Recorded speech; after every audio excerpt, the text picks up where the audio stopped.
Taigi, sveiki, kas jeigu, čia antra dalis, kaip sakant. Tai va, norėjau akcentą tokį uždėti, kad šiuolaikinis jaunimas, kaip sakiau, jisai per visą tą informacijos šiukšlyną, jis nebežino, kur yra tiesa. Pensininkam jau kas virš 70, jau sunkiai yra randami galai ir sakykime, pradeda galvas skaudėti, besidomint dar ką nors, jau yra visgi amžius netas. Nieko nesakau, tikrai yra pensininkų, kurie, jeigu anksčiau teisingą kryptį ėmė, tai jie ir dabar mato kas kur kaip ir teisingai ir laikysis. Čia yra valia. Bet esminis dalykas dabar koks? Jau kaip čia pasakyti, aišku, keistai skamba, bet mūsų karta, sakykime, žmonės, kaip pasakyčiau, iki 60 metų, taip imkim. Tai yra nuo 40 iki 60 metų, taip paimkim, ar nuo 35. Tai va, šitą mūsų kartą, jį matė, kaip kas buvo tarybiniais laikais, po to, kas gavosi, kai 33 metus loja į vienus vartus, nors loja vieną, o gaunasi visai kas kita. Tik tai gražiai pašeria pažadais, prieš kiekvienus rinkimus pradeda šnekėti apie progresinius mokesčius, kad turtingas turi mokėti daugiau, kad vargšas turi mokėti mažiau. Ir labai gražiai prieš kiekvienus rinkimus tas skamba. Po to, kas būna prieš kiekvienus rinkimus, kaip jūs manote, prisimenat? Teisingai, būna pensijos padidinamos, kokios nors išmokos duodamos. Jau pernai davė už kuro kompensaciją. Aišku, būtų kvaila neimti, nes ar tu imsi ar neimsi, vis tiek tai yra skaičiuojamai, kabinama į skolą be mūsų žinios. Ir tai ir pernai davė, ir šiemet das. Ir kaip visiems linksma ir malonu, žiūrėkit, kad valdžia tipo kažką daro. Ką daro? Valdžia už jumis į skolą jūs kiša, be mūsų žinios. Aišku, kas stebi mano kanalą, visgi žino ir suvokia tos dalykus ir yra sveiko proto. Taigi, ta mūsų karta, jis suvokia elementarius dalykus. Aišku, dabar mušama kapitalį, bombarduojama per visus galus, išmušti galutinius likučius suvokimo, kas yra gėris, kas blogis, kas gera, kas bloga, kas yra, kad šita gamta, kurioje mes gimėm, kurioje esam, kad šita gamta turi dvi lytis. Ir viskas. Ir viskas. Ir elementariausius tokius dalykus yra išmuša. Kam išmušti? Tam, kad padaryti pilką žmonių masę ir iš jos lipdyti, ką nori. Nori spardyti, nori ir ten, ką nori. Tai va, ir kas yra rimčiausia, kad mūsų karta šita, ji, visgi manau, kad 90% mato, kaip kas yra dabar ir kaip turi būti.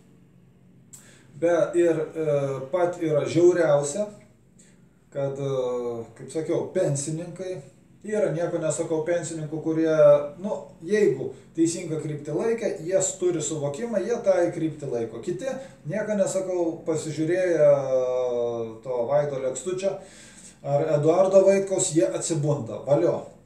Bet, imkim jaunimą, jau, mūsų vaikai,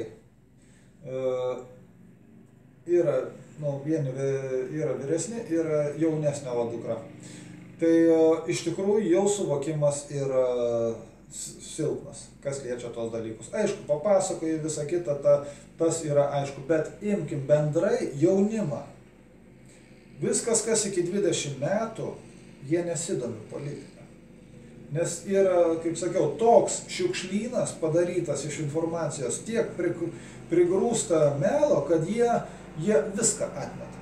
Atrofija. Jiems yra atrofija, kas liečia politiką ar kas liečia rimtesnius dalykus. Ir toliau kas gaunasi?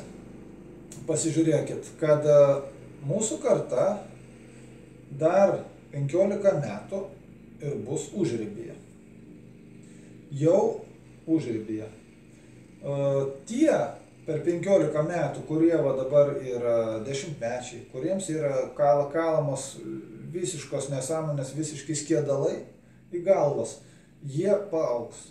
Ir jau su to, jeigu nieks neatpeikės šitos sistemos, tai bus galutinė katastrofa. Tai yra blogiau negu gali būti, negu žmonės įsivaizduoja. Žmonės įsivaizduoja, ką labai daug, žiūrėkit, gyvena, kada gyventi iki pensijos, svarbu iki pensijos, pensiją gavo ir viskas ir tik tai gražiai laukiam, kol numirsim. Nu, va tokia politika, čia yra, debilo mąstymas. Tegu sako, kas ką nori, tegu pyksta, jeigu nori.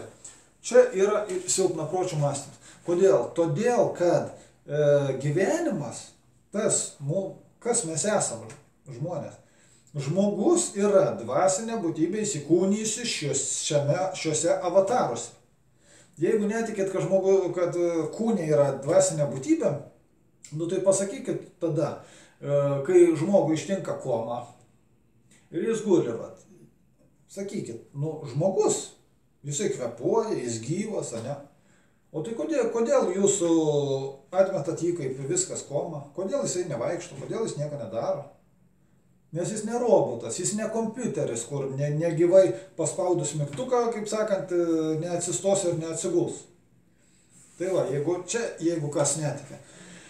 Tai va, ir paprasčiausias dalykas, kad mūsų gyva esybė, jinai atėjo čia, kaip sakant, į kostiumą, kad galėtų veikti šiame pasaulyje. Ir kas toliau būna? Visi, oi, smertis, visa kita. Taip, bet ką tai reiškia? Tai reiškia, kad atėjo laikas, kada kūnas jau nebegali veikti ir tenka ką daryti. Kūną tenka palikti. Čia taip pat, kaip važiuojat su mašina, jeigu, sakykime, visiškai nepažįstami kraštai ir visa kita, sakykime, mašina, ar dviratis, važiuoja ir galų gale jisai visiškai subirėja. Ir ką tada? Žliumpsit, sėdėsit? Ne. Palieka dviratį, ir einat piškom toliau. Ar ten kaip nors ar susiskambinę, ką paimti ir taip toliau. Tai va, su kūnu praktiškai tas pats yra. Tik tai mūsų mokslai nesibaigia šiame pasaulyje. Mes čia ateinam pasirinkti patirties, keisti ateinam, bet esmė, pagrindinė esmė, mes čia gimstam, kad būtume laimingi. Nes čia yra ant žemės rojus, teisingiau, tai, kas liko iš to rojaus. Mes gyvename rojuje.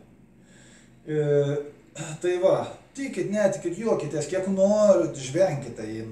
Jei norit, numirkit net iš to juoko, bet kada pradėsit mąstyti, permąstyti, va tada įsijungs pas jūs kiti dalykai, įjunkit logiką, permąstykit, žiūrėkit, domėkitės ir žiūrėsim, kokiu išvadu jūs prieisit.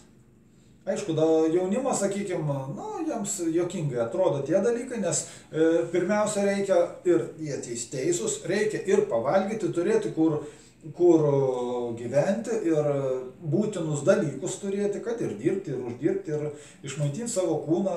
Čia yra natūralu. Taip, aš už, taip turi būti. Bet, kas liečia toliau, jie negalvoja. O mes gyvenam šiame pasaulyje, mes turim turėti žinias ir apie kaip sąveikauja dvasia su materija. Mes turim žinoti apie anas vietą ir apie šitą. Kas padaryta dabar? Šitą mes vietą. Paimkit augalą.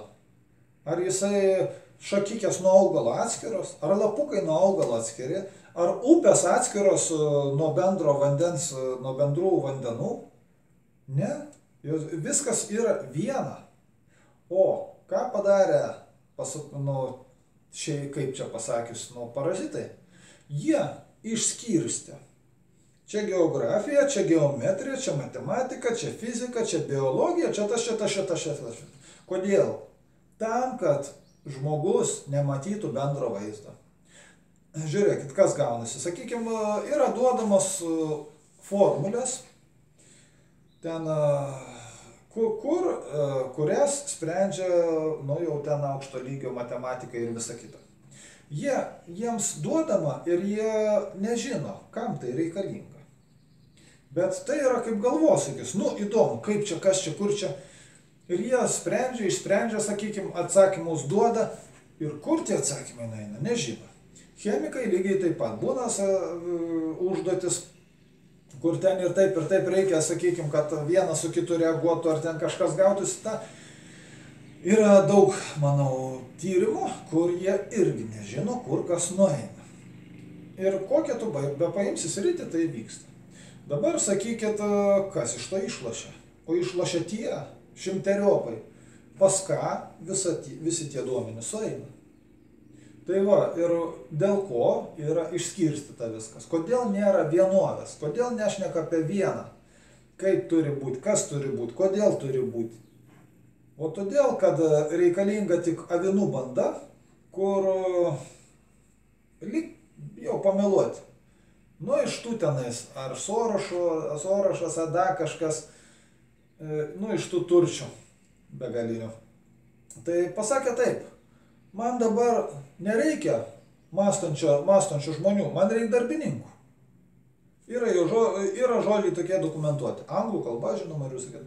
Tai va, tai pasižiūrėkit dabar pasaulį, kas yra daroma. Taigi, labai ilgai šneku, jeigu kam bus įdomu, parašykit, pabendrausim, galim pabendrauti, galit parašyti žinutę, nykštukų laukiu, ir galų gale vertinkit. Iki.